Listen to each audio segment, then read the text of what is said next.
일하고 꿈꾸고 저항하는 청년들의 노동조합 청년유니온 팟캐스트 노력 말고 노조가 필요한 우리 노가리 지금 시작합니다. 노력 말고 노조가 필요한 우리 노가리 113회 시작합니다. 안녕하세요. 임시 DJ 7이입니다. 오늘의 보조 MC는 광주청년유니온 김설 위원장님을 모셨습니다. 반갑습니다. 반갑습니다. 노가리가 드디어 광주에 진출했어요. 훌륭하십니다. 오늘 보조 MC님이 청년유니온의 레크레이션 전문가 설림이시잖아요. 네, 그럼요. 그래서 제가 오늘 마음이 굉장히 편하네요. 오늘 광주 지부의 소식이나 이야기 많이 전해주실 텐데요. 혹시 노가리 좀 들어보셨나요? 비록 노가리를 자주 듣진 못했지만 최선의 노력을 다해서 이제 노가리의 흥을 위해 노력을 해보겠다는 점. 네, 반갑습니다. 광주 청년유니온 위원장 김설입니다. 네. 요즘 광주는 어떻게 지내고 있나요? 그러니까 광주 소식 잠깐 짧게만 들려주실까요? 네, 요새 광주는요, 광주에 혹시 뉴스를 통해서 보신 분들도 계실 텐데요. 광주 하남공단이라고 하는 곳에서 26살의 그 청년이자 지적장애인이었던 김재순 씨의 산재 사망 사고와 관련해서 대책위 활동을 계속해서 하고 있고요. 근데 이게 잘 뭐라고 해야 되지? 확산이 안 되나요? 아니, 언론이나 이제 지역사회에 있었던 일 가운데도 되게 많은 주목과, 지지를 받고 있는데, 실제 사측이나 고용노동부와 이렇게 얘기를 하는 과정 중에 좀 난항에 있습니다. 그리고 저희가 오늘 그것 때문에 왔잖아요. 캠페인 때문에 왔잖아요. 네. 오늘 근데 되게 광주에 안타깝게도 갑자기 또 코로나가 확산 소식이 좀 있어가지고 저희가 원래는 서명을 받으려고 했는데 서명까지는 받지 못하고 그냥 비닐 장갑도 끼고 마스크도 쓰고 하면서 부채랑 리플렛을 나눠드리는 정도만 할 것 같은데 오늘 또 그렇게 잘 부탁드립니다. 네, 이게 이렇게 말씀드리면 조금 안 되긴 한데 네. 실은 이제 광주가 코로나로부터 조금 청정지역? 약간 이런 느낌의 도시였어요. 저번에도 자랑하셨잖아요. 외국에서 오시는 분들 중에 이제 한두 분씩 감염자가 있어가지고 실은 이제 전남하고 전북 다음으로 가장 적은는데 이제 최근 2, 3일 내에 확진자가 갑자기 이제 늘어나면서 이게 정말 쉽지 않구나. 그니까요. 네, 이게 이제 코로나 이후의 시대라고 하는 게 없구나라고 하는 걸 느끼는 거예요. 계속 코로나와 함께 우리는 살아가겠구나. 그래서 오늘도 캠페인 어렵게 잡은 맞아요. 일정인데 조금 아쉬운 날씨도 것도 또 있습니다. 장마가 자꾸 맞습니다. 그래서 이것도 미뤄진 일정이었는데 그래서 좀 안타까웠어요. 네네. 네, 그럼 먼저 광고 듣고 오겠습니다. 청년유니온이 만드는 팟캐스트 노력 말고 노조가 필요한 우리 노가리는 유니콘 사운드와 함께합니다. 유니콘 사운드는 행사 전문 음향 회사입니다. 공연, 체육대회, 집회까지 무대 음향이 필요하신 분은 페이스북에서 샵 유니콘 사운드를 검색해주세요. 또는 전화번호 010-5688-5415 010-5688-5415 전화나 문자 주세요. 유니콘 사운드 사랑합니다.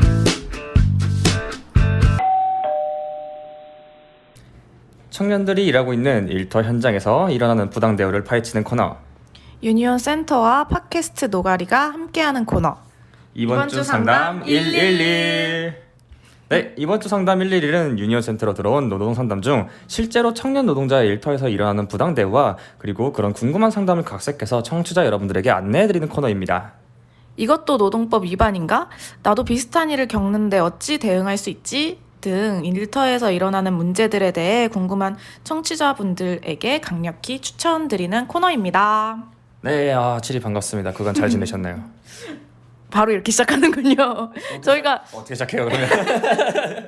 저희가 이제 벌써 한 3회 들어가고 있죠. 이번 주 상담 111이 이번 111회부터 시작해서 지금 벌써 113회 3회를 녹음하고 있는데요. 3회째입니다.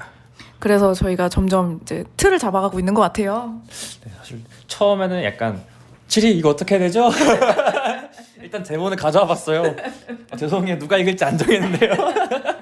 약간 이렇게 시작하게 되는데 어떻게 우리 임시 DJ 시리께서 이렇게 해보면 어떨까요? 이렇게 가이드를 적절히 주셔가지고 어떻게든 해나가고 있는 코너입니다. 그래도 시아님께서 이렇게 잘 정리를 해서 시아씨라고 부르는 거 맞죠? 근데 네, 마음대로 하세요. 네, 시아님께서 이렇게 준비를 열심히 해주셔가지고 계속 진행할 수 있는 것 같아요. 그래서 이번 주 노동 상담은 어떤 걸까요? 네, 오늘은 이번 주에 들어왔던 노동상담 건 중에서 제가 좀 인상 깊었던 내용을 가져왔는데요. 많은 분들이 아르바이트를 하고 퇴사하실 때 걱정하시는 부분일 것 같아요. 그래서 바로 사연 좀 들려드리면서 여러분들께 설명드리도록 하겠습니다. 한번 사연 읽어주세요. 네. 안녕하세요. 저는 동네 음식점에서 서빙으로 아르바이트를 했었습니다. 이곳에서는 작년 12월부터 일을 시작해서 올해 6월로 일을 그만두었습니다.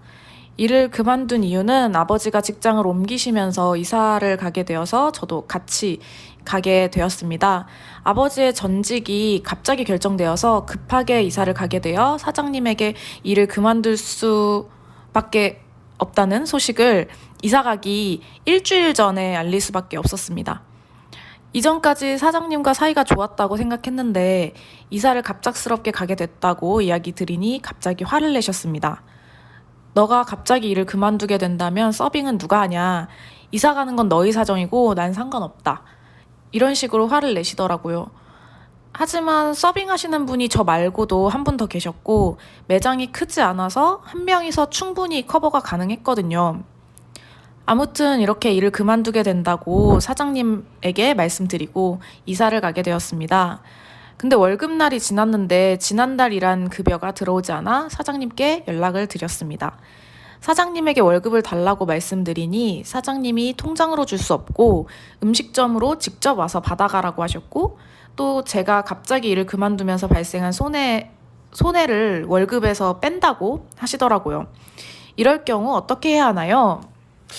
네. 사실은 사장이 화를 내시는 이유는 사실 여러분들도 사실 상식적으로 이해가 되지 않을 거라고 생각해요. 맞아요. 근데 보통 이런 식으로 사장이 화낼 경우에는 정부 지원으로 뭔가를 부당수급하고 있다거나 이런 경우가 좀 있더라고요. 그래서 실제로 원래 본인이 부당수급을 하면서 사실 좀 자기 직원 수를 좀 부풀리거나 아니면 실제 자기 있던 직원에게도 돌아가야 할 약간 어떠한 특혜를 사장이 전부 다 받아가고 있다가 직원이 그만두게 되니까 약간 받지 못하게 되는 약간 그런 경우에 약간 사장이 이렇게 퇴사할 때 말도 안 되는 이유로 가끔씩 화나는 경우가 있더라고요. 진짜. 네, 이분도 약간 그런 경우라고 생각이 되긴 하는데요. 그래서 이분의 질문을 좀 요약하면은 사장이 내 월급을 내가 일했던 만큼의 급여를 통장으로 안 준다고 하고 사업장으로 와서 직접 와서 받으라고 하고 그리고 일을 그만두면서 발생한 손해를 월급에서 뺀다고 하는데 어떻게 대응해야 하나입니다. 그래서 이것에 대한 좀 답변을 드리면요. 이분에게는 이런 답변을 드렸습니다. 원칙적으로는 근로자 퇴사 후 14일 이내에 모든 임금 지급이 완료되어야 합니다. 주지 않은 모든 임금을 주어야 하고요. 다만 어떠한 방식으로 지급하든지는 강제되어 있지 않아요. 그래서 그걸 현금으로 지급하든 아니면 이제 월급 아니면 이제 통장으로 지급하든 이런 방식은 이제 강제되어 있지 않은데요. 다만 여기서 알아두실 점은요. 임금 지급의 의무는 사장한테 있다. 그렇기 때문에 사장은 어떤 방식으로든 14일 내에 임금 지급을 근로자한테 완료해야 하기 때문에 받아가라고 하면서 임금 지급을 미루고 있다면 퇴사 후 14일이 지나면요. 그냥 임금 미지급으로 노동청에 진정을 넣어버리시는 게 사실 가장 간편할 거라고 생각됩니다.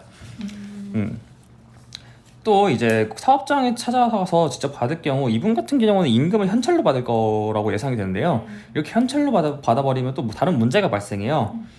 사장이 좀 약간 노동법을 어겨서 원래 주어야 하는 임금보다 임금을 적게 지급한 경우 현찰로 받으면 사실 그게 증거가 남지 않잖아요. 내가 얼마를 받았다는 증거가. 그렇기 때문에 현찰 지급 이후 그 다음에 받지 못하는 미지급분에 대해서는 임금체불 진정이 매우 어려워집니다. 사장이 그냥 나는 다 지급했다 이렇게 주장할 수 있기 때문이죠. 그리고 좀 이렇게까지 그만둔다고 했을 때 화를 냈는데 마주하기 너무 무서울 것 같아요. 그렇죠. 많은 근로자분들이 그것도 많이 두려워하시죠. 그렇기 때문에 사실 이런 경우 사장이 화를 내면서 직접 와서 받아가라 그럼 안 주겠다라고 버티신 경우에는 이제 근로자분도 가지 마시고 버티신 다음에 14일까지 버티신 다음에 노동청에 진정을 넣는 게 사실 가장 깔끔한 방법일 수도 있습니다. 아니면 사장과 화해를 할 수 있다면 화해를 하는 방식으로 하는 게 사실은 앞으로 약간 나를 적대시하는 사람이 한 명 더 늘었다 약간 이러한 찜찜함을 남기지 않을 수 있긴 한데 다만 이게 어려울 경우에는 진정으로 하는 게 사실 가장 깔끔하다. 당부드리고 싶은 거는 어차피 거기 일 그만두면 다시 볼 사람이 아니란 겁니다. 맞아요. 이사 갔잖아요. 맞아, 이사 갔으니까. 옮겼고. 그렇습니다. 네. 그리고 한 가지 더 질문이 있었죠. 사장이 근로자가 퇴사하면서 발생한 손해를 월급에서 뺀다고 하는 것에 대한 어떻게 대응해야 하냐, 약간 이런 것에 대한 질문이었었는데요.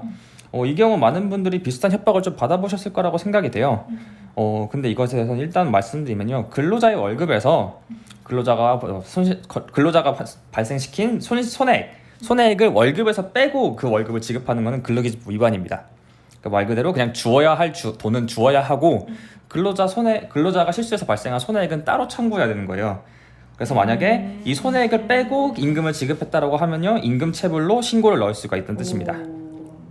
그리고 그렇다면 사업주는 근로자의 실수로 발생한 이 손해액, 아니면 근로자가 어떤 일을 해서 발생한 손해액을 근로자한테 어떻게 청구하느냐, 그거는 민사소송을 통한 손해배상 청구 말고는 방법이 없습니다. 근데 이제 이거 같은 경우에는 사실은 이제 많은 사람들이 일을 하면서 사실은 정말 약간 근로자 본인의 실수인 경우도 많고, 사실 사장이 정말 악덕 사장인 경우도 많은데, 만약에 이제 사장이 악덕 사장이라는 경우를 좀 상정해서 좀 말씀드리면요, 손해배상 청구가 일단 굉장히 어렵다는 거 일단 말씀드리고 싶고요. 만약에 이 손해배상 청구가 걸렸다라고 했을 때 근로자가 지는 경우는 정말 특수한 경우입니다. 어떤 경우이냐면요, 만약에 예를 들면 편의점 아르바이트는 보통 혼자서 일하게 되죠. 혼자서 일하는 편의점을 그 문을 잠그고 퇴사해버리는 특수한 경우, 이런 경우에는요, 근로자가 질 가능성이 높습니다. 이게 왜냐면요, 사실은 이 손해배상 청구에서 그러면 이 손해배상액을 어떻게 책정하느냐지도 되게 중요해지는데, 보통은 사실은 그 피해액을 측정하기가 굉장히 어려워요. 근데 편의점 같이 혼자 일하는 직장에서 자기 문 잠그고 퇴사해버리면은 그 문 잠근 시간 동안에 다른 날도 매출이 있고, 그리고 이 문 잠근 시간 동안 발생하지 않은 매출을 약간 평균 내서 계산할 수 있기 때문에 이거 같은 경우는 질 가능성이 꽤 높아요. 근데 다만 이거 같은 경우는 되게 특수한 경우죠. 정말 말씀드린 것처럼. 그래서 그렇지만 이분은 이제 말씀드린 것처럼 사업장이 쉬지 않았고요. 그리고 서빙하는 다른 근로자가 있었고, 그리고 실제로 이분이 퇴사하면서 매장 매출에 피해가 없을 거라고 생각이 됩니다. 그냥 서빙하시는 한 분이 좀 더 바빴다. 그리고 또한 있다고 하더라도, 만약에 이제 서빙한 사람이 줄어들어가지고, 만약에 서빙한 사람이 줄어서 손님 막 물렸는데 한 팀을 받지 못했다, 막 이런 식의 경우가 있을 수도 있는데, 사실 이런 경우에도 사실 이걸 입증해내는 게 굉장히 어렵다고 생각이 됩니다. 그렇기 때문에 손해배상 같은 경우에는 사실은 손해배상 같은 경우에는 민사소송으로 걸려오는 거는 그냥 너무 신경도 쓰지 마시고 그냥 걱정하지 마시고, 만약에 사장이 임금 지급한다고 했을 때 또 뺀다고 하면은 그거는 그냥 임금체불로 진정을 넣을 수 있다. 근데 가장 깔끔한 방법은 두 가지 방법이죠. 하나는 사장이랑 화해하던가 가능하다면, 근데 어렵다면 퇴사한 다음에 10자리 지나면은 이제 온라인이나 아니면 그 사업장이 있는 지역을 관할하는 고용노동지청에 찾아가서 임금체불로 진정을 넣는 방법을 좀 추천드리겠습니다. 네, 저 갑자기 조금 궁금한 건데, 만약에 이제 편의점에서 혼자 일을 하는데 문을 잠그고 뭐 기분 나쁜 일이 있었겠죠? 그래서 퇴사를 했어요. 네. 그러면 만약에 몇 시간 이렇게 특정이 될 거 아니에요. 네. 그럼 그 몇 시간 안에 있었을 매출을 평균 낸 값이라든지 해서 예상을 해가지고 그걸 손해배상 청구하면 그만큼만 내면 되는 건가요? 근데 보통 사장이 그렇게 청구를 할 거예요. 근데 보통은 이제 이게 실제 사례로 있는 건데요. 이제 추석철이었나? 이제 사장이 이제 그 사업장의 사장이 자기가 이제 자기는 추석이 휴가를 떠나게 되면서 아르바이트를 하고 있는 한 근로자한테 3일 동안을 맡겨놨어요. 한 사업장을. 한 명을. 그랬던 걸 기억하는데 2박 3일을 네. 잠자지 말고 하라는 거예요? 아마 야간까지는 아니었겠죠. 근데 그 근로자 아마 예상되는 상황으로 봤을 때 그 근로자가 굉장히 거부했지만 사장이 되게 강압적으로 나왔겠죠 아마도. 근데 그 근로자도 굉장히 화가 나서 그냥 편의점 문을 잠가버리고 퇴사를 했던 거예요. 그래서 그 근로자분한테는 그 3일치에 대한 매상을 배상하라는 판결이 나왔던 사례가 있습니다. 그렇군요. 네, 일하시는 분들도 좀 유의하시면 좋을 것 같습니다. 네, 하지만 다만 말씀드린 것처럼 이거 같은 경우는 정말 특수한 경우고요. 퇴사할 때 약간 이러한 손해배상 청구 같은 경우에는 여러분들이 정말 중요한 정말 단 2명이서 하는 프로젝트를 맡고 있다든지 아니면 막 약간 프로젝트의 우두머리라든지 약간 그런 게 아닌 이상 대부분 약간 프로젝트에서 정말 약간 프로젝트에서 되게 그 비중 있는 일을 하고 계신 분들이 아닐 거라고 생각이 드는데요. 정말 이제 너무나 퇴사하고 싶으시면은 그런 것들 내가 지금 가지고 하고 있는 일들이 만약에 내가 갑작스럽게 퇴사했을 때 사업체에 얼마만큼의 피해를 입힐 수가 있고 아니면은 그 피해액을 특정이 가능한지도 한번 생각해 보시고 아니면 다른 사람이 대타할 수 있는가까지 이런 것들을 고려하셔서 약간 퇴사하는 걸 결정하시면 좋을 것 같습니다. 네, 알겠습니다. 그러면 이 정도일까요? 네, 그렇습니다. 그래서 오늘은 아르바이트 근로자분들이 퇴사하실 때 발생하는 문제에 대해서 좀 말씀드렸고요. 다음에는 또 다른 재밌고 신기하고 빡치고 화나는 이야기들로 찾아오겠습니다. 네. 그래서 언제나 노동상담은요, 02735-0262번으로 연락주세요. 감사합니다. 네, 수고하셨습니다. 고맙습니다. 지난 108회에서 상임위에 찾아간 노가리를 진행했었는데요. 그때 각 지부를 방문해서 더 이야기를 들어보면 좋겠다고 제가 계속 만나는 지부마다 그렇게 말씀을 드렸었어요. 네, 맞아요. 네, 그래서 방문한 첫 지역 지부가 광주인데요. 청년유니온이 총 9개 지부가 있는데 출연 기회가 많은 서울 지부를 제외한 한 8개 지부를 상반기와 하반기 나눠서 찾아가려고 해요. 사실 지금도 하반기지만요. 노가리에서 지부의 소식을 전할 때는 보통 녹음본을 틀어드린다던가 전화 연결을 해왔는데 이렇게 본격적으로 지부를 인터뷰하는 일은 처음이라 정말 기대가 됩니다. 그럼 저희 노가리 초대석의 게스트를 설님이 섭외해 주셨잖아요. 네, 소개 부탁드려도 될까요? 네, 오늘 엄청난 분을 섭외했습니다. 아마 지금 팟캐스트 듣고 계신 분들은 깜짝 놀라실 거예요. 뭐? 진짜로? 이분이 노가리에 나왔다고? 라고 이렇게 놀라실 텐데요. 무려 우리 유니온 조합원 여러분의 배꼽을 빠지게 할 유명인을 모셨습니다. 바로 광주 청년유니온 사무국장님이신 김다정 사무국장님이십니다. 세상에! 너무 오바가 심했네요. 네. 지금 다 됩니다. 네. 일단 먼저 말씀드릴 게 다른 조합원분을 섭외하지 못해서 다정국장님을 모신 게 결코 아니다. 그럼요. 이제 소개 부탁드립니다. 제가 영순이었던 거죠? 네, 마음속에 영순이. 네, 제가 지금 들어가면 되나요? 네, 맞습니다. 지금이에요. 요새 멘트를 너무 재밌게 하셔가지고 지금 부담이 확 되는데 네, 안녕하세요. 저는 사무국장 맡고 있는 김다정이고요. 네, 저 앞에서 너무 많은 말씀하셨어요. 지금 머리가 하얘지고 있어요. 네, 지금 코로나 때문에 사실 많은 걸 못하지만 그래도 이렇게라도 좀 조합원 여러분 만나고 하고 싶은 마음으로 네, 출연을 결심하게 되었고요. 앞에서 강조하셨던 것처럼 절대 이제 다른 분 없어서 내가 나온 게 아니다. 나는 그런 사람이 아니다.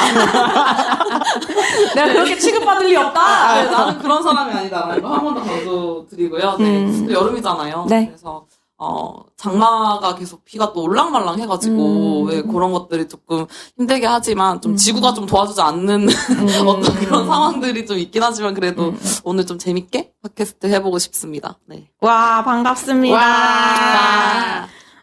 그러면 지금 광주 청년 말씀을 해주셨던 것 같은데, 사무국장님으로 역할을 해주고 계시고, 그리고 또 일로서는 어떤 역할이라고 보면 될까요? 광주 청년 유니온에서? 일로써요. 아니면 사무실에서, 저는 예를 들면 네. 사무실에서 얼음 얼리기를 맡고 있거든요. 그런 것도 되고요. 네, 약간 좀 너무 거창하게 말하고 싶은 약간 보이지 않는 헌신을 쫓아다니는 사람. 그게 뭐예요? 보이지 않는 헌신을 쫓아다니는 사람. 약간 헌신? 표현을 하고 싶어요. 헌신이요, 헌신. 헌신이래요. 헌신의 이미지. 헌신의 아이콘. 헌신의 아이콘. 내가 광주 청류에 보이지 않는 모든 삶을 책임지고 있다. 너무 중요하지, 너무 네. 중요하지. 사무국장님의 딱 역할이잖아요. 그렇죠. 그래서 제 마음속에 영순이 아니었어요. 네, 오늘 상당히 여전히 텐션이 너무 좋으시네요. 예, 이렇게 또 치고 들어갈 때를 깜빡해버리는. 네. 그래서, 네, 그런 역할 하고 농담이고요. 네. 아니에요. 좋은 일 한다 생각하고, 네. 제가 지금 너무 머릿속에 헤매져서 무슨 말 해야 될지 모르겠네. 네. 유니온 사실 전부터도 제가 작년에는, 그 지역주도형 일자리 사업으로 계속 임금을 받고 했었는데, 이제, 1년 동안 쭉 그렇게 임금 노동을 하다 보니까, 뭔가 유니온이 약간 직장 이상으로 다가오더라고요. 네, 그래서, 내년에는 뭔가, 유니온을 함께 책임지고 이끄는 사람으로 같이 하고 싶다라는 생각이 딱 들어서 올해 이제 사무처 출마를 결정했는데 너무 지금 여러분 안 보이시겠지만 두 분이 굉장히 표정이 정말 여러분 듣고 계시죠? 네. 저희가 입을 떡 벌리고 이렇게 감동.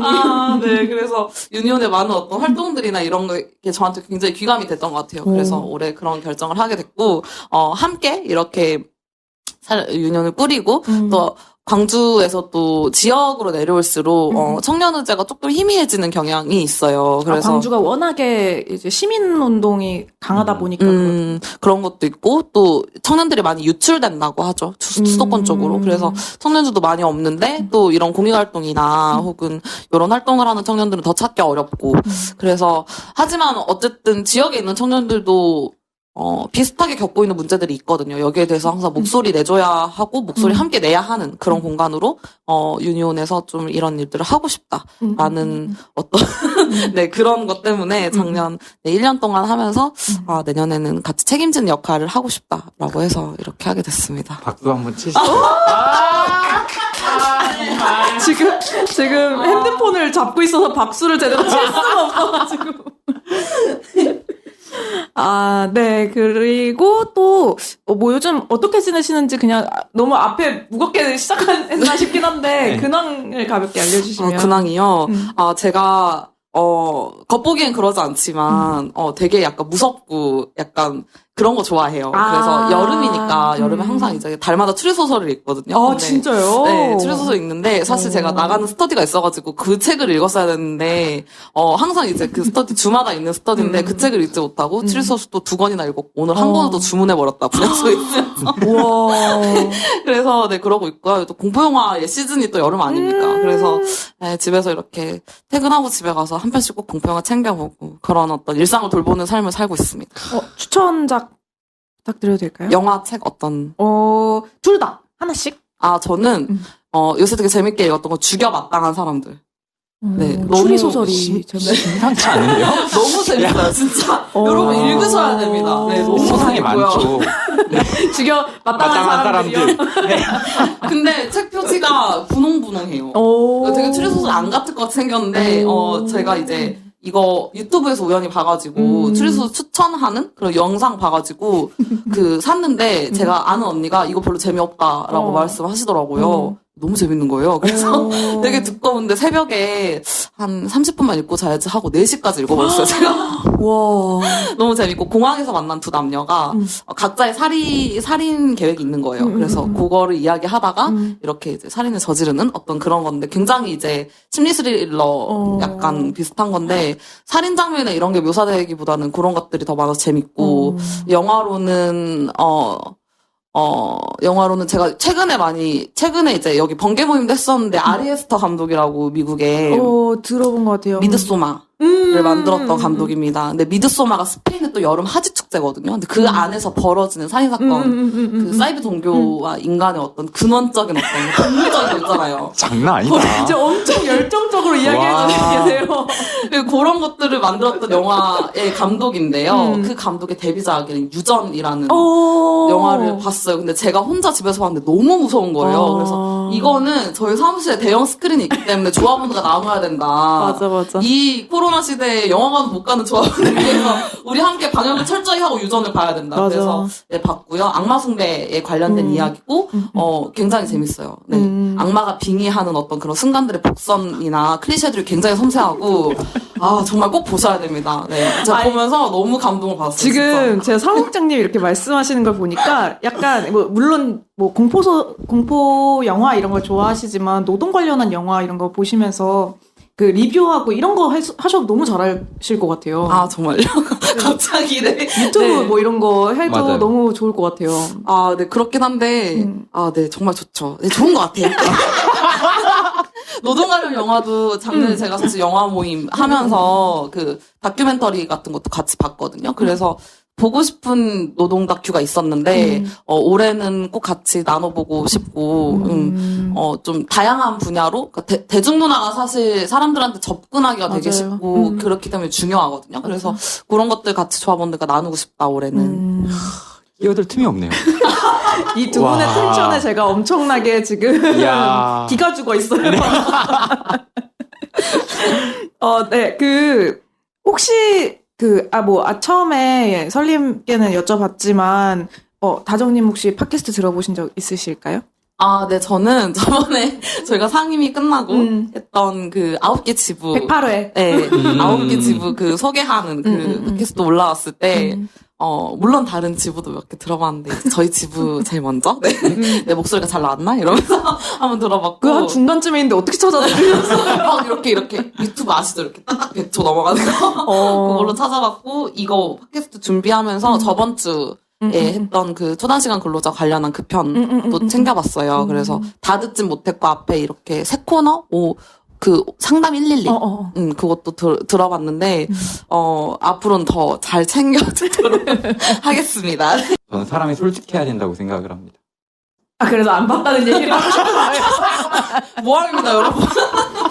이거는 모함이에요.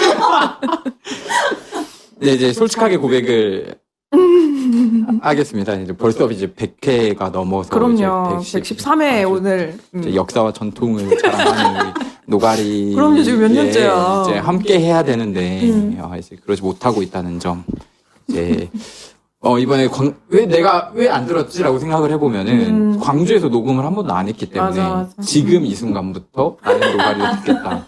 광주에서 녹음한 이 113회부터 113회부터 저는 듣겠습니다. 사랑합니다. 네. 이렇게 지부 오는 맛이 있네요. 지부에 뭔가 홍보를 확실히 하는 느낌이네요.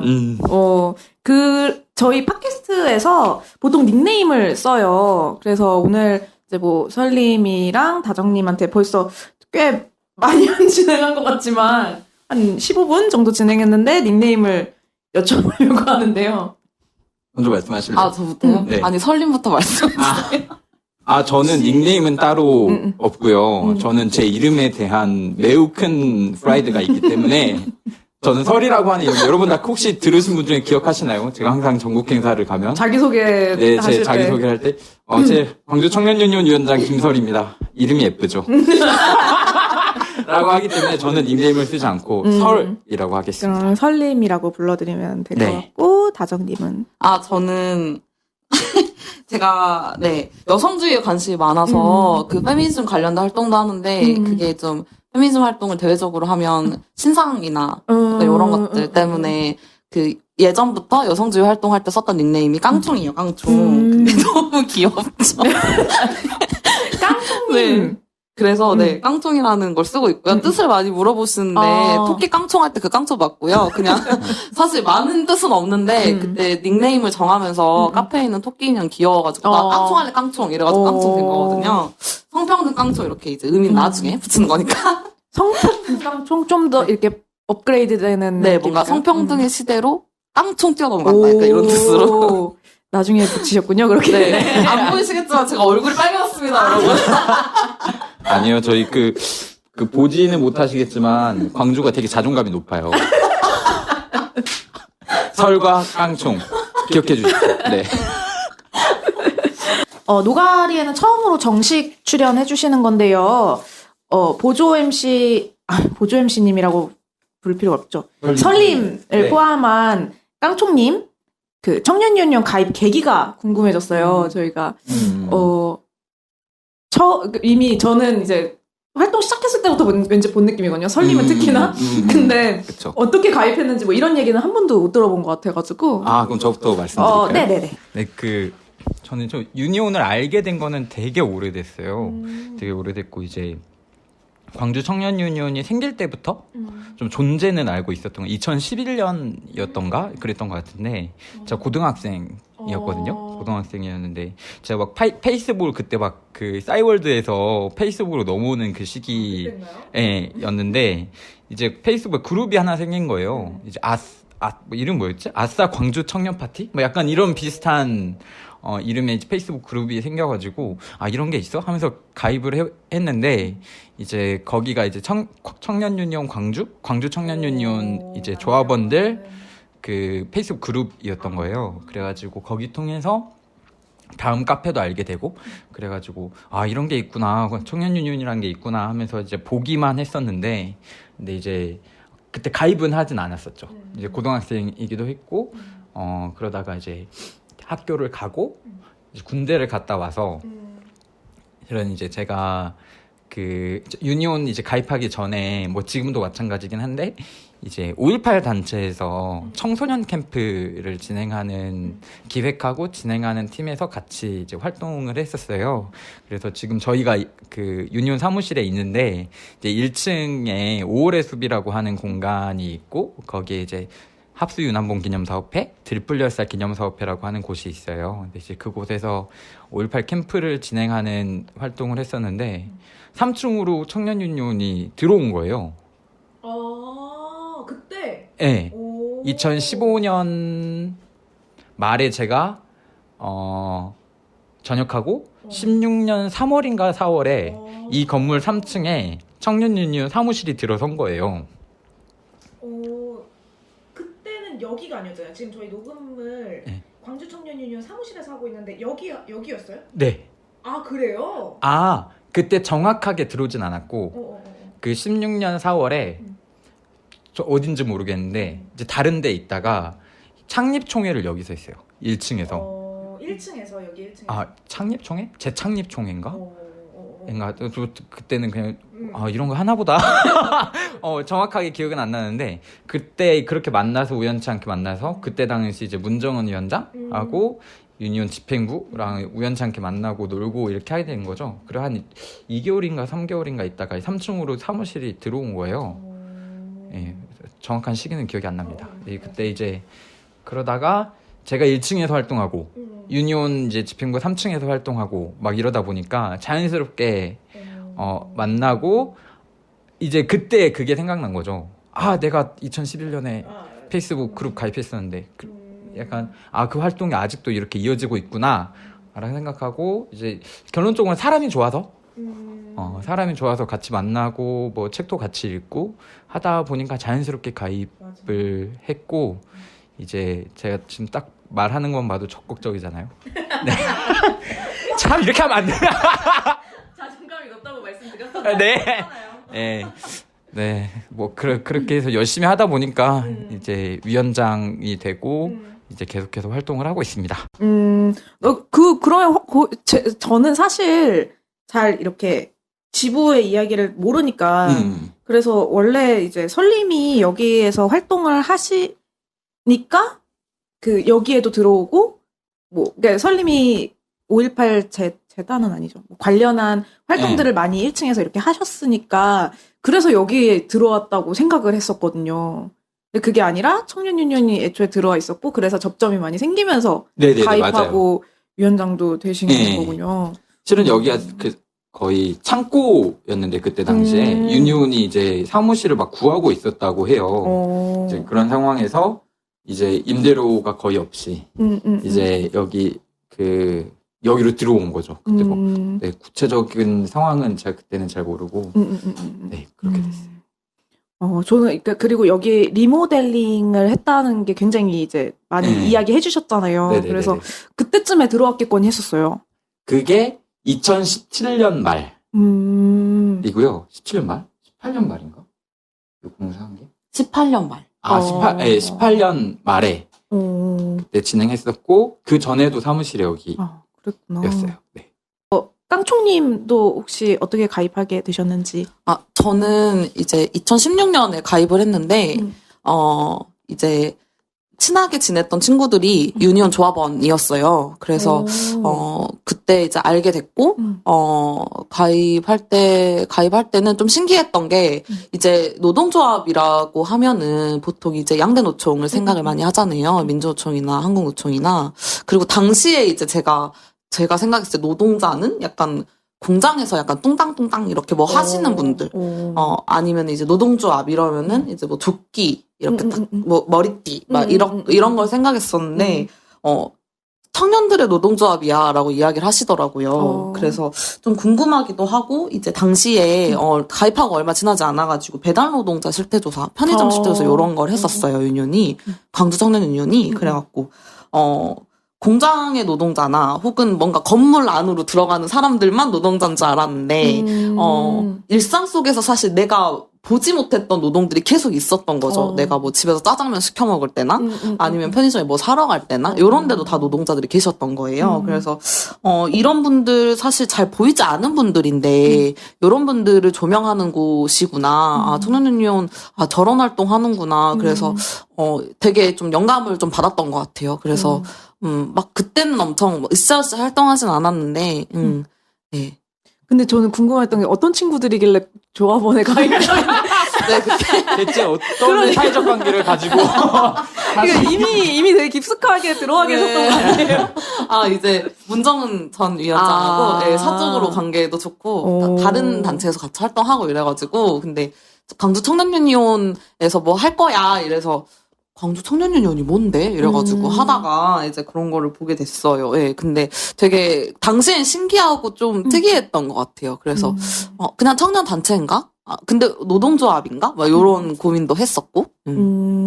아까 그 노동조합에 대한 이미지 이야기 해주셔가지고 질문 아니고 그 이미지 얘기해가지고 그 저희 서울위원장님이 자기 친구들은 노동조합이 뭔지 잘 모른대요. 특히 노동조합이 뭘 하는지 거기서 일하는 건 도대체 뭔지 이런 걸 잘 모르고 있어가지고 뭐 막연한 이미지는 뭐 팔뚝질하는 건 거잖아요. 뭐 진짜 조끼 입고 머리띠 메고 집회 땡볕에 앉아 있고 뭐 이런 이미지들을 생각하는데 실제로 우리 삶이 별로 그렇지 않잖아요. 노동 청년 유니온에서 일하는 모습들이 네. 그래서 이거는 브이로그 해야 된다. 그래가지고 브이로그에 대한 엄청난 욕심을 가지고 계시더라고요. 그래서 좀 청년들이 청년 유니온 활동을 하거나 아니면은 청년 유니온에서 일을 하거나 했을 때 좀 더 가깝게 느꼈으면 좋겠다라는 생각을 하셔가지고 뭔가 이 부분에 관련해서 깡총님도 같이 해주시면 좋을 것 같다는 생각이 들었어요. 브이로그를. 그러니까 깡총님도 일하시면서 원래는 그런 생각을 가지고 계셨는데 일하시면서 굉장히 다름을 느끼고 계실 것 같아서 그렇지 않으신가요? 아, 네. 그러니까 저는 사실 그 전에는 자존감이 높잖아요. 그래서 저는 제 스스로가 되게 약자들의 불행을 모른 척 하지 않아 나는 약간 이렇게 생각했었는데 근데 이제 저도 약간 왜 그런 것처럼 사회가 보고 싶은 어떤 청년이나 보고 싶은 노동자만 보는 것처럼 나도 약간 그렇게 생각했었구나 라는 걸 느꼈어요. 유니온 와서. 그래서 실제로 이렇게 작년에 1년 동안 일을 하면서는 이제 뭐 그 전에도 이제 뭐 우리 제조업 실태조사 했을 때도 그 실태조사지 막 보잖아요. 그 결과 데이터 하려고. 근데 보면은 막 정말 공장을 다니면 다 많이 받을 것 같은데 막 되게 임금이 적거나 또 하청들도 되게 많고 그런 좀 기이한 구조들을 딱 봤던 것 같아요. 그러니까 나는 그 공단을 지나다니면서 저 생산직들은 돈 많이 벌겠지? 그냥 이 생각을 막연히 했는데 꼭 그런 것만 아니구나 그런 생각도 있었고 그리고 이제 작년에 1년 동안 이렇게 좀 뿌리내리고 활동을 하면서도 저희 조합원 중에 한 분이 프리랜서로 그 방송국에 근무를 하셨는데 이제 원래 다른 데서 저랑 같이 잠깐 일을 하다가 이제 가입을 하셨어요 유니온에. 근데 그분이 이렇게 노동상담이 왔을 때 이렇게 이야기 들어보면서 방송국 하면 되게 좋은 직장이라는 그런 게 있잖아요. 그리고 되게 막 공부 많이 한 사람들이 가는데 막 이렇게 생각을 많이 하잖아요. 근데 거기서도 이제 그 조합원 당사자 조합원은 보이지 않는 노동 계속 했던 거죠. 그래서 그런 것들이 많이 바뀌었다. 그리고 나도 결국에는 뭔가 보고 싶은 어떤 노동자나 보고 싶은 청년의 모습만 본 게 아닌가? 대변하고 싶은 사람들만 대변한 게 아닌가? 그런 생각들이 사실 작년에 많이 제 머릿속을 이렇게 다녔던 것 같아요. 네. 그 얘기해 주신 것 중에서 제조업 실태조사 이런 거 되게 궁금한데 그러니까 제가 이제 광주청유에서 해왔던 활동들 여쭤보려고 하거든요. 그래서 이게 이야기 해주시면서 중간중간 어떤 사업들에 대해서 이야기 좀 해주셨는데 거기에 대해서 조금 더 자세히 이야기해 주실 수 있을까요? 뭐 제조업 실태조사 이런 것도 궁금하고 네네. 사실 오늘도 아까 처음에 말씀해 주시긴 했지만 오늘도 분향소 다녀오셨다고도 그쵸. 말씀해 주셨는데 그런 것들 사업들 이야기해 주시면 좋을 것 같아요. 일단 최근에 하고 있는 일들부터 조금 말씀을 드릴게요. 근데 아무래도 이제 지금 코로나 때문에 이제 아까도 말씀드렸다시피 그 광주가 또다시 이렇게 코로나가 확진자가 이제 증가되는 상황에서 실은 저희가 저희의 강점이라고 하는 게 이제 커뮤니티인데 그 커뮤니티라고 하는 것이 좀 제대로 이루어지고 있지 못하는 제일 큰 아쉬움인 것 같아요. 일단 그렇고요. 근데 이제 그 지역의 현안이 있었어요. 아까도 잠깐 말씀드렸는데 5월 22일 지금부터 45일 정도 전에 이렇게 산재 사망 사고가 있었고 이제 그에 따르는 시민 대책위가 꾸려져서 이제 광주 청년 유니온이 이제 그 상임 대표로 단체로 지금 활동을 지금 해나가고 있고요. 이제 그 가운데에서 지금 고용노동부 앞에서 분향소를 지금 운영을 하고 있고 이제 저희는 주말 오전마다 오전마다 가서 지금 분향소를 지키고 있습니다. 이제 관련해서는 저희가 그 최근에 이제 중대재해기업처벌법이라든지 이제 한 해 2,400명 정도의 노동자들이 이제 현장에서 이제 출근은 하였지만 퇴근을 하고 있지 못하는 어떤 현실, 좀 약간 그런 비극적인 사회 현실에 대한 이야기들을 계속해서 해 나가고 있고요. 그리고 아까 이제 제조업 실태 조사도 말씀을 사무장님께서 말씀해 주셨는데 그 저희가 2017년부터 1년에 한 차례씩은 꼭 실태 조사를 진행을 하자 이렇게 해가지고 16년부터군요. 제가 위원장 하기 전부터. 16년도에 배달 노동자, 아까, 플랫폼 노동 안에서의 배달 노동자 실태조사를 진행했었고, 17년도에는 편의점에 이제 일하고 계시는 청년 노동자들, 그리고 18년에는 제조업 실태조사 청년들 실태조사 진행했었고, 19년에는, 뭐였죠? 19년에? 19년에 실태조사는 하지 않아요. 네, 19년에 실태조사를 계획했으나 실행을 못했어요. 이제 아까 말씀드린 프리랜서, 특히 이제 방송국에 이제 종사하고 계시는 프리랜서 노동자들에 대한 이제 노동실태 조사하고 그리고 프리랜서 보호조례를 제정을 지금 경기도에서 하고 서울에서도 이렇게 했었잖아요. 그쵸. 이제 그걸 보고 우리도 뭔가 실태 조사를 하고 이거 기반으로 해서 뭔가 그런 움직임을 만들어 보자 이렇게 계획은 열심히 했는데 진행은 못했고 실은 올해 계획으로 그거를 수립을 했었어요. 하반기 계획으로. 근데 지금 코로나 때문에 실태 조사를 어떻게 하지? 약간 이 정도 하반기 지금 사업 계획으로 지금 고민을 하고 있고요. 이제 그거랑 저희는 이제 그 역사와 전통을 자랑하는 노가리처럼 역사와 전통을 자랑하는 이제 저희 건강소 모임이 있기 때문에 이제 거기서 지금 2주에 한 번씩 이제 나들이를 다니고 있습니다. 이상할 정도로 많이 가요. 지금 이 상황에서도? 네. 등산도 하시고 막 역사 체험하러 박물관 가시고 네. 유서가 깊어요.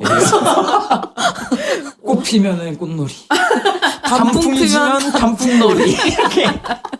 이렇게 뭐 다니신 뭐 소모임도 있고, 그리고 최근에 이제 기타 소모임도 시작을 했어요. 근데 이제 한 3분, 4분 이렇게 작게 모여가지고 이제 기타, 저희 류현민 조합원님께서 기타를 가르쳐 주고 계시기도 하고, 뭐 그런 것도 있고, 뭐 저는 개인적인 어떤 걸 말씀드리면 실은 마지막 학기인데요. 그렇군요. 주르륵. 눈물이 주르륵. 네, 마지막 학기를 졸업을 할 수 있을 것인가 없을 것인가의 이제 인생 일대에 지금 기로에 서 있습니다. 네. 개인적인 근황까지. 네. 놀라운 근황이었고요. 네. 그리고 혹시 저는 좀 이제 가장 근래에 한 실태조사가 그러면 제조업 실태조사인 거잖아요. 네, 2018년에 맞아요. 진행한. 이게 좀 어떤 내용으로 그러면 있었는지가, 그러니까 좀 인상 깊은 내용 같은 거 있으면 들려주실 수 있을까요? 그 실태조사 했을 때 되게 좀 약간 슬프면서 우프다라고 하죠. 약간 우픈 건데, 뭐였지? 직장에 대해서 이렇게 주관식으로 쓰는 거 있었잖아요. 아. 그래서 주관식으로 쓰는 문항에 밥이 군대 밥보다 맛없음 어떤 분이 이렇게 쓰신 거예요. 아, 밥이 진짜 중요한데. 네, 군대 밥보다 어. 맛없음 이렇게 쓰셨는데 맞아. 제가 좀 되게 그거 하면서 특이했던 게 제가 가을 겨울 이렇게 했거든요. 근데 저기 어디지? 저기 어디죠, 위원장님? 첨단 그쪽 산단에 우리 사거리에서 했잖아요. 식당이 있는데 거기서 가을에 이렇게 나가서 그 엠코 공장 바로 앞에 큰 공장이 있어요. 그 공장 앞에서 진행했는데 그 앞에 식당이 있는데 그 식당에 이제 점심 때 되시면 다 나오시는 거예요. 근데 공장에서 딱 사람들이 나오는데 분명히 엠코 코리아 이렇게 적어져 있는데 조끼가 다 달라 나오는 사람. 아, 다 이제. 예, 그 조끼가 다 달라서 저는 이제 되게 그때는 스스로 되게 꼼꼼한 활동가여가지고 형 갑자기 조끼가 왜 다 달라? 이러면서 뭐야, 이게. 되게 약간 이제 꼼꼼한 활동가여가지고 연장님한테 오빠 이상해 막 조끼가 다 달라 이러면서 이게 공장이 이렇게 길이 이어진 건가? 막 이런 생각도 했었는데 저게 하청이다. 그렇게 말씀을 해주셨고 위원장님이 또 근데 굳이 왜 조끼를 그렇게 맞춰 입을까요? 왜 구별하고 싶은 건가? 구별이 되어야 되나? 그러니까 좀 특이했어요. 그게 그러니까 그 공장에 또 하청이 이렇게 나오는 거죠. 그리고 두 번째는 이것도 되게 우픈 건데 식당 제가 웃으면 안 되는데 이거를 저는 좀 웃겼거든요. 그때 당시는 식당에 이렇게 오시잖아요. 근데 그 트럭 있죠, 트럭. 흰색 트럭에 그 남성분들이 한 5분이 뒤에 타가지고 오시는 거예요. 왜 거기까지 걸어오기 싫어서? 아니 모르겠어요. 그 남성분들이 뒤에 한 5명, 6명 타가지고 와서 내려서 식사를 하시더라고요. 그래서 도대체 사람은 왜 일을 하는가?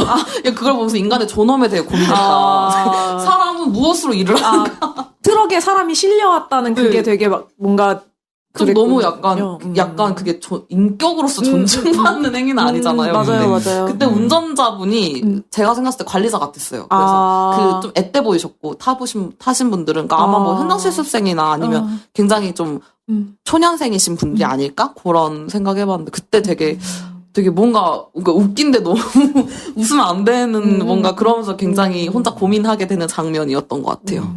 그때 그 제조업 실태 조사할 때 처음으로 이제 광주 제조업 현황이나 통계 관련해서도 되게 많이 처음 봤던 것 같아요, 실은. 근데 저희가 이제 아까 이제 깡통님도 말씀해 주셨는데 제조업 현장 노동자라고 하면은 뭔가 상상되는 무언가가 있잖아요. 맞아요. 네, 있는데 저도 그래서 그럼 실제 이제 그 소위 우리가 말하는 대기업의 1000인 이상 아니면 300인 이상 이 분포가 얼마나 되는지 아니면은 그걸 쭉 봤었는데 광주의 거의 한 80% 가까이가 10에서 20인 가까이 아주 소규모 영세 사업장에서 노동을 하고 있더라고요. 하청이기 때문에? 이제 하청이라고도 볼 수 있고 이제 개별 공장들인 거죠. 작은 공장들. 네, 작은 사업장들인 거죠. 이를테면 이제 최근에 이제 사고가 있었던 하남산단의 그 김진훈 씨 같은 경우에도 딱 10명이서 일하는 공장이었어요. 이제 그래서 이제 그곳이 현장에 이제 직접 가보니까 정말 작은 공장들이 정말 많더라고요. 공장이라고 불러야 되나? 업체? 업체들이 진짜 많고, 그리고 또 한 가지는 대학생분들이 또는 20대 초반? 그 나이대는 이제 정확하게 모르겠는데, 초중반 정도 돼 보이시는 분들이 아르바이트를 정말 많이 해요. 제조업 현장에서. 맞아요. 최근에 네. 저희 그 조합원분 그 노가리에 나오셨는데 대구가 고향이어서 친구들은 다 아르바이트를 다 공장에서 한다고 그 얘기를 하시더라고요. 실은 저도 그렇게 해봤거든요. 진짜요? 네, 실은 저도 이제 방학 때, 한 2달 정도 되잖아요. 그래서 한 달 정도를 공장에 가서 그 일을 했었어요. 왜냐면 이제 그 공장이 페이가 일반 이제 편의점이나 이렇게 하는 것보다 훨씬 많이 주니까 그때 당시 일당을 7만 원 정도 줬던 것 같거든요. 7만 원. 일당. 네, 일당을 이제 아침 7시 반 정도에 가가지고 그때 저녁에 한 11시간 정도? 11시간이요? 네. 기계 아니에요? 11시간 정도 일했던 것 같아요. 근데 그때 당시 최저임금이 이제 4,100원? 3,900원? 약간 이랬는데 11시간 일해서 7만 원이면은 얼마죠? 나눠볼까요? 그 10시간 하면 4만 원인 거잖아요. 근데 3만 원 더 준 거죠. 그러네. 네. 그래가지고 한 달 일하면 해외여행을 갔다 올 수 있는 거야. 그래가지고 거기서 일을 했었는데 그 배터리를 만드는 공장이었어요. 자동차 배터리. 이제 자동차 배터리 안에 들어가는 게 아주 정확하게 독성 물질이 들어가거든요. 그래서 사람에게 굉장히 유해한데 생각해보면 정말 위험한 데서 일을 한 거예요. 그게 보호 장비가 없이 제가 그 마개를 잠그는 컨베이어 벨트에 마개를 잠그는 거 이렇게 잠그거나 스티커를 붙이는 걸 했었는데 이게 돌이켜 생각을 해보면 그 안에 있는 용액이 튀기도 하고 팔에 묻기도 하고 했었거든요. 근데 네, 했었는데 근데 저는 이제 아르바이트로 이렇게 한 거라서 짧게 했는데 이제 거기서 일을 일상적으로 하고 그리고 저랑 같이 일했던 분들은 대부분 외국인 노동자 그래요? 분들이었어요. 예. 약간 그리고 땜빵으로 저희가 이제 대학생들을 불러가지고 불법이에요. 그것도. 그래요? 대부분 불법이에요. 왜 어떤 부분이? 그러니까 보통 그렇게 하는 게 뭐냐면 정직원들이나 직원들이 휴가를 가거나 아니면 급하게 이제 물량이 늘어나거나 했을 때 급하게 채용을 하는 방식이에요. 근로계약서도 쓰지 않고요. 돈도 이제 현금으로 받고요. 현금으로 받고 그리고 이게 구체적으로 생각하는데 파견법에 있어서 이제 노동관계법에 이제 위반되는 거라고. 그렇구나. 네, 이제 끝나고 나서요. 이제 지금은 제가 유니온 활동하고 나서요. 그때 그게 그런 거였구나. 라고 용역인 거죠. 그런 기억도 있고. 그래서 이제 제조업에서 일하는 분들이 생각보다 지금 와서는 제가 일했던 이제 공장은 좀 큰 공장이었어요. 로켓 배터리라고. 말해도 되죠? 네. 그럼요. 네, 로켓 배터리라고. 근데 이제 거기서는 그래도 이렇게 돈을 그때 당시에 최저임금보다 훨씬 많이 줬는데 저희가 조사를 해보니까 최저임금도 받고 있지 못하면서 그런 현장에서 아르바이트를 하는 분들이 꽤 많더라고요. 아르바이트인데 정직원인데 뭐 더 일을 많이 해서 최저임금이 모자라는 그런 것도 아니고 아르바이트를. 네. 그래서 그런 것들이 되게 기억이 남았고 그리고 결론은 이게 노동조합이 없는 영세사업장? 그러니까 제조업에는 보통 노동조합이 있다고들 생각을 했는데 거기는 노동조합이 없는 거예요? 그렇죠. 10인, 20인 영세사업장, 30인 미만의 영세사업장은 노동조합이 있기 힘들고 그리고 되게 웃겨요. 노동조합이 있는 데는 밥이 맛있어요. 역시 노동조합이 있어야 돼요, 그쵸? 그러니까. 아까 말씀해 주셨는데 그거 진짜 얘기하면 너무 길어지는데 그때 조사하면서 그분들 일하시는 분들의 썰을 진짜 많이 들어가지고 그때 밥을 어떻게 먹냐 이렇게 하면은 거기 사장님하고 약간 이렇게 연계가 관련이 있으신 그냥 식당? 아니 식당이 아니라 그냥 개인이 반찬을 해가지고 집에서 이렇게 하고 돈을 이렇게 주는데 너무 형편없이 이렇게 밥을 먹는다. 그래서 그분이 왜 제가 물어봤냐면 공장에서 밥을 안 먹고 편의점 와가지고 도시락을 드시는 거예요. 그래가지고 그때 조사하면서 이렇게 하고 여쭤봤죠. 그렇다고 하시고 이제 끝나고는 이제 길가에 그냥 차 다니는데 가로수에 그냥 앉아가지고 핸드폰 게임 하시다가 시간 되면 들어갔고 이제 끝나면 그냥 PC방 가거나. 근데 도시락이 그러니까 이 도시락이 오는 건 아니지만 어쨌든 반찬이 이렇게 오잖아요. 그거 어디서 먹어요? 식당 같은 데가 있는 휴게소 건가? 같이 있지 않을까요? 그런 게 있어서. 저희가 안에 들어가 보진 못해가지고. 근데 큰 공장은 들어가 봤죠. 큰 공장. 기아차. 기아차에 어떻게 진짜 좋아요. 들어보셨어요? 거기요?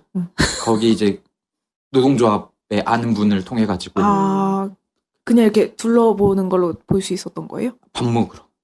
만나러 가는 김에. 아. 근데 진짜 메뉴가 그때 기본적으로 두세 개로 돼 있잖아요. 그래서 막 엄청 크고 식당도 깨끗하고 네, 그래서 입사하고 싶다. 아, 열심히. 돈도 많이 받고 맞아. 밥도 진짜 맛있고. 근데 아유, 싫은 말 하기 싫은데 진짜 자기들은 맛있는 거 먹고. 바로 근처에 있는 그 그니까, 작은 그니까. 사업장에서 일하시는 분들은 편의점 도시락 먹는다니까요. 저 그림자들의 섬 보셨어요? 네, 봤어요. 네. 그 영화에서 그 당시 이제 노동운동 하시던 분들 그 선생님 이름 뭐지? 부산에 예전에 위원장 하셨던 김진숙 지도요. 네네네. 김진숙 맞나요? 이름? 네. 김진숙 맞아요. 지도요. 네네. 그 맞을 것 같은데 그분이 이런 얘기 되게 많이 하셨잖아요. 그냥 차 다니는데 길가에서 밥을 먹고 뭐 이런 이야기 많이 하셨는데 지금 거의 뭐 달라진 그냥 그걸 편의점에 자기가 알아서 가가지고 조금 좋은 곳이라고도 할 수 없죠. 그냥 좀 그런 밥을 먹을 수 있는 곳에 가서 먹는다는 거 빼고는 그렇게 크게 작은 공장이나 이런 데는 달라지는 게 없어 보이는. 저도 이야기 들으면서 신기했던 게 청년 유니온이 제조업이랑 좀 거리가 있잖아요. 그쵸. 네. 그래서 이 부분이 굉장히 신기하고 신박하게 느껴진 거예요. 근데 뭐 청년 유니온이 대변하는 청년들이 아무래도 조직이 되게 어려운 청년들인데 제조업에도 그런 청년들이 많이 그렇죠. 있는 상황이라고 하니까 여기에도 굉장히 관심을 기울여 보면 좋겠다는 생각이 들었습니다. 네, 안녕하세요. 임시 DJ 7위입니다. 원래는 113회 1회차로 준비되었던 노가리 광주청년 유니온 편이 두 분의 신명나는 입담과 재밌는 이야기들이 넘쳐나서 2회분으로 나눠서 편집을 하게 되었어요. 113-1과 113-2편으로 나눠서 업로드될 예정이니까요. 광주청년 유니온의 이야기는 다음 주에 좀 더 들어볼 수 있도록 하겠습니다. 노력 말고 노조가 필요한 우리 노가리는 우리의 일상과 일터의 모든 이야기를 함께 나누려고 합니다. 노가리와 관련하여 의견이 있으신 분은 yunioncast@gmail.com으로 메일 주세요. 감사합니다. 청년 유니온이 만드는 팟캐스트 노력 말고 노조가 필요한 우리 노가리 재밌게 들으셨나요? 팟빵 팟캐스트에서도 즐기실 수 있습니다. 조합원 여러분들이 보내주신 사연 하나, 눌러주신 하트 하나, 남겨주신 댓글 하나가 만드는 사람에게는 큰 힘이 됩니다. 많은 관심과 참여 부탁드립니다. 감사합니다.